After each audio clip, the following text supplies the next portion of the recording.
So as I make my way down the road, a less sick old fuck than I used to be, I reflect upon the big crow above me.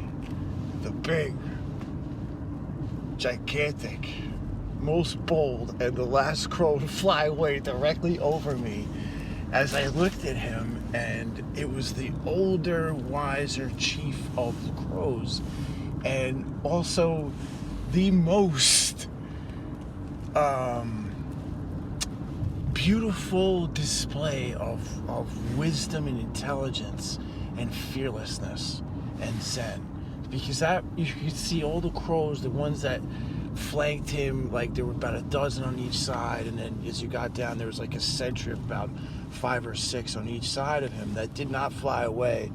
And I drove underneath them and filmed him, and I looked him dead eye because I was trying to remember when I was a kid, my experience going down that road. My dad would pull over and I'd spend the afternoon, he'd draw a sketch or something, or he'd make pictures a lot, and or watch me run or do something, like throw a ball or fly a kite or whatever. And the crows were just always just kind of part of the background for me. I didn't pay much attention because I guess as a kid you just think of things, animals, like people too. And it was such a strange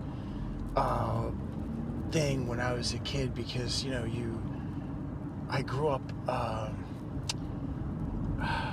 don't know how to say it, respecting animals, but like I could only kill them if I was gonna eat them, and I could never do that to the crow. And they knew this instinctually, that I was not a threat to them. However, my friends, the kids I played with, and everyone else had shot at crows, and I never did. And so there's a level of trust when you get to know crows. They're very playful and they'll probably laugh about that experience, but rather than just kind of joking around and whatever, that was a kind of serious thing because I posed a direct threat to that whole flock of crows. And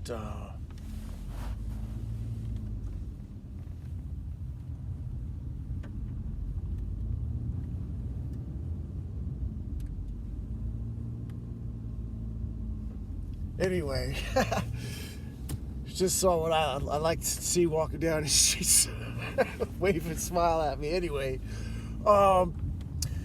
focus, Ollie, focus. Yeah. So the crows, and the very, it's like they have personalities. These birds, and as a species, because they have so many in their flock, in their murder. Speak of crows, their tribe. They're a very complex, visually cue-oriented. Like they watch to see who's gonna stand off against me.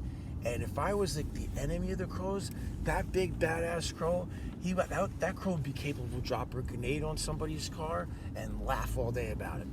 I wouldn't be surprised if those crows, given the right amount of explosives and shit, could give people a hard time if they wanted to.